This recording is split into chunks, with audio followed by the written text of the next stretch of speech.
My dear friends, look at me. Right now, I want you to be completely honest with yourself. How many times today, just today, did someone's words hit you right here in your chest? How many times did you replay a conversation, turning it over in your mind like a stone you can't put down? Show of hands. Come on, don't be shy. I see you. I know this weight. Listen to me carefully now. For 30 years I've watched this pattern in myself, in my students, in every single person who's ever sat where you're sitting. Someone looks at you a certain way and you carry that look for days. Someone says something sharp and weeks later you're still bleeding from it. Do you see what I'm saying? Here's the truth I need you to hear. When you take things personally, you're making yourself the center of everyone else's storm. Their bad day becomes your failure. Their sharp tone becomes proof you're not enough. Their silence becomes your rejection. No. This isn't wisdom. This is suffering you're creating with your own two hands. Stay with me here because this is important. Most of what happens around you, I mean most of it, has absolutely nothing to do with you. That person who cut you off this morning, they're late for something that's tearing them apart. Your boss who seemed cold, she just got news that's breaking her heart. Your friend who didn't text back, he's drowning in his own life. But you took it all personally. You made their whole story about you. And let me tell you what this costs you. Really think about it right now. It costs you your peace. It costs you sleep. I know some of you are lying awake at 3 a.m. replaying conversations from 3 weeks ago. It costs you relationships because you're always defending against attacks that never even happened. You're exhausted, aren't you? I see it in your eyes. But here's what I promise you, and I don't make promises lightly. There's another way to live. In these next chapters, I'm going to show you how to put down this weight you've been carrying, how to hear words without catching them like weapons, how to witness other people's pain without making it your punishment. This is the first teaching, my friends. Recognize the weight. Feel it right now in your body. Name it, because you cannot put down what you refuse to admit you're holding. Close your eyes for a moment. No, really, humor me. Do it. Now I want you to ask yourself something. Who is this you that's taking things so personally? Where does this you begin and end? Can you find it? Can you touch it? Open your eyes. Stay with me here, because what I'm about to tell you changes everything. The Buddha taught us about anatta, no permanent, unchanging self. But what does that actually mean for you, sitting here, heart still racing from something someone said to you 3 hours ago? It means this, and listen carefully. The you that got offended doesn't exist in the way you think it does. I know. You're thinking, Tenzin, I feel pretty real to me. I'm sitting right here. And yes, there's an experience happening. But here's what you need to understand. What you call you is actually a flowing river. Thoughts, feelings, sensations, memories, all of it changing moment to moment to moment. There's no solid target to hit, no fixed you to insult. Do you see what I'm saying? Let me make this practical, because this isn't philosophy. This is freedom. When someone criticizes your work, they're not criticizing you with a capital Y. They're responding to something you created at one specific moment in time.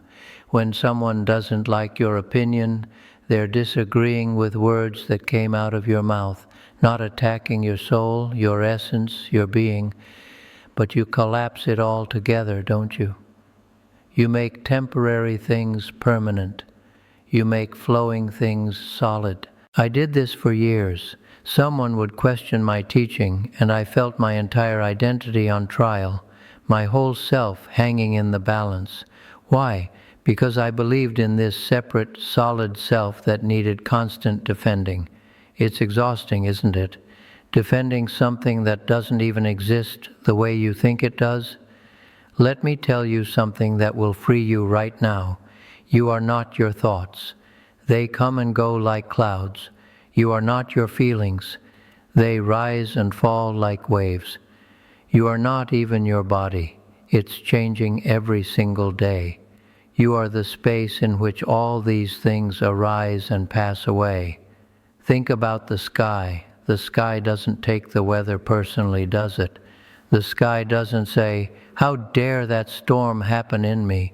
What does this thunder mean about who I am?" It simply allows. It witnesses. It remains. This is the second teaching. See through the illusion of the separate self. Not to become nothing, but to stop defending what was never under attack in the first place. Let me tell you about a man who came to see me 5 years ago. He sat right there, right where some of you are sitting, and he told me his wife hated him. Every time she spoke, he heard criticism. Every silence felt like rejection. "She thinks I'm a failure, Tenzin," he said. "I can hear it in everything she doesn't say." So I asked him, and I want you to ask yourself this same question right now. What are you most afraid of being? He went completely silent. Then, so quietly, I almost didn't hear him. A failure. I'm terrified I'm a failure. Do you see what happened there? His fear became her voice. His judgment became her words. This is projection, my friends, and I promise you, it's running your life. Here's what I need you to understand, and this is going to free you if you really hear it. People aren't seeing you, they're seeing their own reflection. When someone judges you harshly, 9 times out of 10, they're judging themselves. When someone criticizes you unfairly, they're projecting their own shame onto you. When someone is cold and distant, they're protecting their own tender, wounded heart. Think about it right now. Really think about it. That person who called you selfish, are they drowning in guilt about not being enough? That person who said you're too sensitive, are they terrified of their own feelings? That person who dismissed your dreams, did someone crush theirs? Be honest. You can see it, can't you? I'm not saying this to make excuses for people. No. I'm saying this to free you. Because when you understand projection, you stop catching what they're throwing. You see it for what it is, their pain, not your truth. I'll never forget sitting with a senior monk who seemed to disapprove of everything I did. Every teaching, every gesture, he'd shake his head. I took it personally for months. It ate at me, kept me up at night. Then one day he confided in me. He was terrified he'd wasted his life in the monastery. Every time he saw my enthusiasm, it reminded him of the passion he'd lost. My friends, his disapproval had nothing to do with me. It was his grief, his regret, looking for a place to land. So here's your practice, and I want you to start today. When someone says something that lands hard, pause, take a breath, and ask yourself, what wound of theirs am I reminding them of? Not to psychoanalyze them, but to create space, to unhook yourself, to remember this is their movie, not yours. This is the third teaching. Stop being a screen for other people's films. You're not the villain in their story. You're just convenient. Show of hands. How many of you arranged your whole day around what someone might think? How many of you changed what you were going to say because you worried about the reaction? Keep your hand up if you're tired of it. Yes, I see you. I know this prison better than you know. Let me be very direct with you, because sugarcoating this won't help anyone. The need to be liked by everyone is a form of violence against yourself. Did you hear that? Let me say it again, slower. The need to be liked by everyone is violence against your own soul. because every single time you betray your truth to gain approval, you're telling yourself you don't matter. You're saying their comfort is more important than your authenticity. I spent my 20s as a people pleaser, in a monastery no less, can you imagine? Even surrounded by monks practicing non-attachment, I was desperately trying to make everyone happy. If a brother seemed displeased with me, I'd lose sleep. If my teacher looked disappointed, I'd spiral for weeks. I was a prisoner and I'd lock the cell myself. Here's what finally freed me, and I need you to really hear this. You cannot be everyone's cup of tea, and that's not your failure, it's your freedom. Some people like green tea, some want black coffee, some want sweetness, others want bitter. None of this reflects the quality of what you're offering. It reflects their preferences, their history, their taste. That's it, that's all. Think about this. The Buddha himself, the most enlightened being in our tradition, had people who hated him, who criticized him constantly, who literally tried to kill him. If he couldn't please everyone, what makes you think you can? What makes you think you should even try? But here's the deeper truth, and stay with me. When you need everyone's approval, you're actually seeking your own. You don't trust your own goodness, so you're desperately collecting evidence from outside. You're taking a poll of everyone else's opinions because you've abandoned your own vote. Do something for me right now. Put your hand on your heart. Feel it beating. That heart has been with you since the very beginning. It's never abandoned you. It's never needed permission to beat. It doesn't check with anyone before deciding you're worthy of another breath. This is the approval that matters. This is the validation that's real. Stop waiting for the world to tell you you're enough. The world is busy with its own suffering.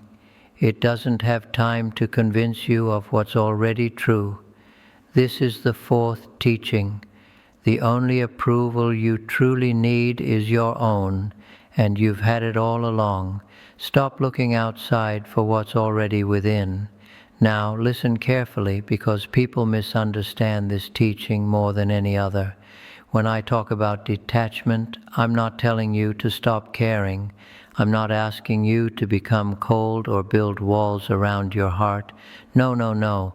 Sacred detachment is about caring so much that you don't contaminate it with your ego. Let me tell you what I mean. A woman came to me completely devastated because her teenage daughter screamed, "I hate you," at her. She'd been replaying those words for 3 days, making them mean she was a terrible mother, a failure, worthless. But listen, her daughter's anger was real. Her daughter's pain was real. What wasn't real was the story she created about what it meant about her. Sacred detachment would have looked like this: hearing the words, feeling the sting, because you're human, you feel things, but not taking them into her identity, staying present to her daughter's suffering without making it about her own worth, loving fiercely without needing to be loved back in that exact moment. Do you see the difference? It's subtle, but it changes everything. Here's the practice, and it's simple but not easy. When someone says something that hooks you, and you'll know because you'll feel it right here in your chest, you pause. You take 3 conscious breaths, and you say to yourself, "This is happening. I'm feeling this, and I'm not making it mean anything about my essential worth." You create space between the event and the story, between the words and the wound. I practice this every single day. Someone criticizes my teaching. I feel it land.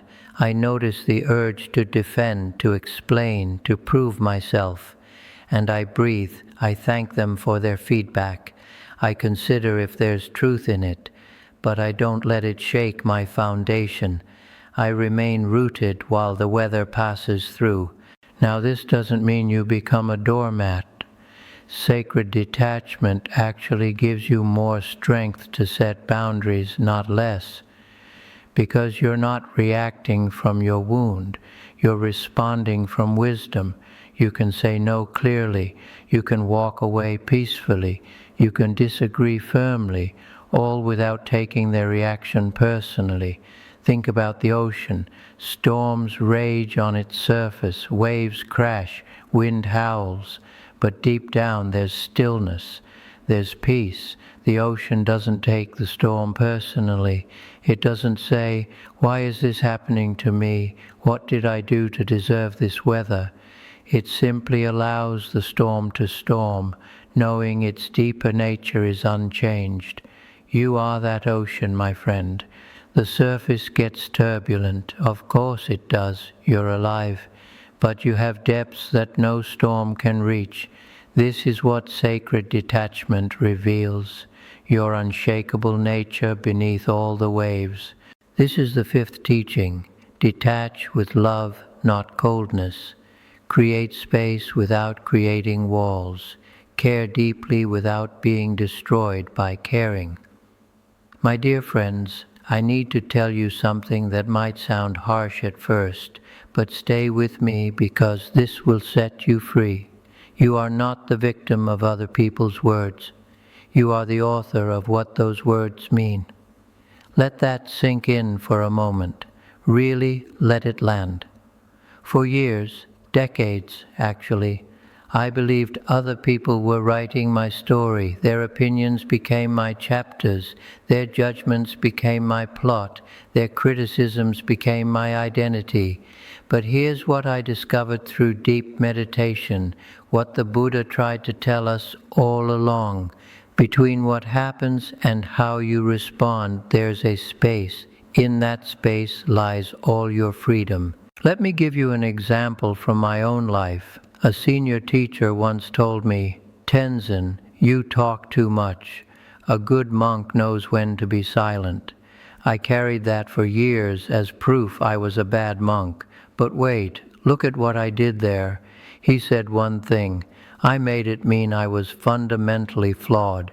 He stated an opinion. I turned it into my entire identity. Here's the practice I want you to try, starting today. Every time you catch yourself saying, "They made me feel," stop right there. Rewrite it. They said X, and I chose to feel Y. Do you feel how different that is? Can you feel the shift in power? In the first version, you're a victim with no choice. In the second, you're empowered. You're the author. Now I know what you're thinking, but Tenzin, their words were cruel, their actions were hurtful. Are you saying that doesn't matter? No, I'm not dismissing that cruelty happens. But cruelty happens and you still get to choose what story you tell about it. Does it mean you're worthless? Or does it mean they're suffering? Does it mean you should shrink? Or does it mean you should stand taller? I once knew a woman whose father told her repeatedly that she'd never amount to anything. She had two choices for her internal narrative. One, he's right, I'm worthless, I should give up. Two, he's terrified, I'll surpass him and leave him behind. She chose the second. And you know what happened? It freed her to succeed without anger, without bitterness, without needing to prove anything to anyone. She just lived her truth. Your internal narrative is like a garden. You can let any seed that floats by take root, or you can be intentional about what you plant. Someone throws a criticism at you, that's a seed. Do you plant it and water it and watch it grow into a massive tree of shame, or do you examine it first? Keep what's useful, compost what isn't. This is hard work, I won't lie to you. Your old narratives feel comfortable even when they hurt. They're familiar, but familiarity isn't the same as truth. This is the sixth teaching. Pick up the pen. You're the author of what everything means. Write yourself a better story. Now we come to the practical work, and this is where everything we've talked about becomes real. Because understanding is beautiful, but practice is what transforms your life. I'm going to teach you how to build what I call your inner fortress, not walls to keep others out, but a sanctuary where your true self can rest, protected from the storms of opinion and judgment. First, you need a morning practice, non-negotiable. Before you pick up your phone, before you check what anyone thinks about anything, you sit, even 5 minutes. You place your hand on your heart and you say, I am enough exactly as I am. My worth is not up for debate today. You say it until you feel something soften inside. This is your foundation. Build it every single morning without exception. Second, practice the pause. This is critical, so listen carefully. Someone says something that lands hard. You've got about 2 seconds before your ego takes over and makes it mean everything about you. In those 2 seconds, you breathe. You say to yourself, interesting, I'm having a strong reaction here. Notice, you're not denying the feeling. You're creating space around it. You're becoming the observer instead of the victim. Let me teach you something that saved me countless times. I call it the 3 questions. When something hooks you, ask. 1. Is this actually true? Really examine it. 2. Do I know absolutely without any doubt that it's true? Usually we don't. 3. Who would I be without this thought? This last one is powerful. Without the thought that their opinion defines you, who are you? Freer, I'd guess, lighter, more yourself. Third, build your council of truth-tellers, not yes people who tell you what you want to hear. 2 or 3 people who know you deeply and will speak honestly to you. When you're spiraling, when you're taking something too personally, you go to them. You say, I need perspective, talk me down, and you actually listen. Fourth, and this is where many people resist, you practice with the small things.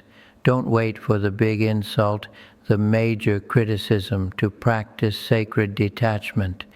Practice when the barista seems annoyed with you. Practice when your partner seems distant.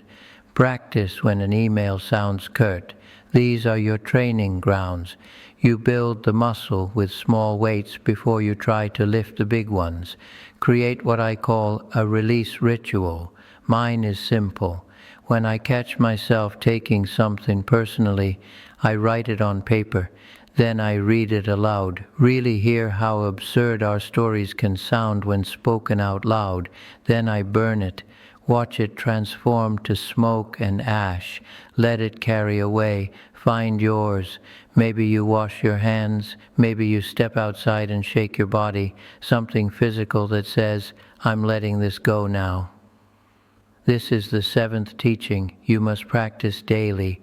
Wisdom without practice is just beautiful words that change nothing. My dear friends, we've traveled far together through these teachings, and now I want to paint you a picture of what's waiting for you on the other side of taking things personally, because this isn't just about suffering less, though you absolutely will.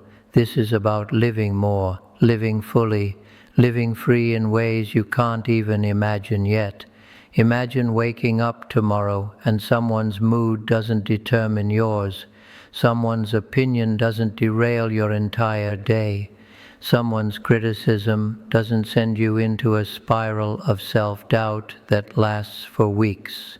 Can you imagine that kind of freedom? I'm not talking about being numb. I'm talking about being free to feel without being controlled by those feelings. Free to care without being consumed by caring. I've lived both lives. I've lived as a prisoner to everyone's perception, and I've lived free from that prison. And let me tell you, the freedom is so sweet, my friends, so incredibly sweet. You stop wasting precious energy defending yourself. You stop replaying conversations at 3 a.m. You stop trying to change people's minds about you. And suddenly you have all this energy for what actually matters, for creating, for loving, for living. Here's what happened to me when I truly stopped taking things personally. I became a better teacher. Why? Because I wasn't teaching to avoid criticism anymore. I was teaching from pure truth. I became a better friend. Why?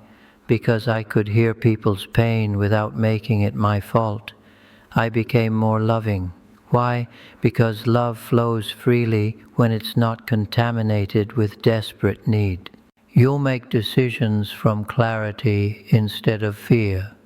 You'll set boundaries without drowning in guilt. You'll pursue your dreams without waiting for permission from people who are too afraid to pursue their own. You'll disappoint people and sleep soundly. You'll be criticized and remain centered in your truth. You'll be misunderstood and stay authentic anyway. This is the freedom I'm promising you, but let me be completely honest with you. This is lifelong practice. I still catch myself sometimes, even after 30 years of dedicated practice. I still feel that hook, that familiar pull to make someone else's suffering mean something about me. But now I recognize it quickly. I smile at it. I breathe through it. I return to truth. And that's all you need to do. Not perfection, just practice. Just return again and again. Before I release you, I want you to make yourself a promise. Put your hand on your heart one more time. Feel that steady, faithful beat, and promise yourself right now, I will no longer abandon myself for the comfort of others. I will no longer trade my peace for approval. I will no longer carry burdens that aren't mine to carry. You are not everyone's opinion of you. You are not their story, their judgment, their projection. You are the vast sky in which all of this arises and passes. You are the ocean beneath the waves. You are free. Go in peace. Take what serves you. Share what helps. And remember, you were always free. You just forgot. Now go and live like you remember.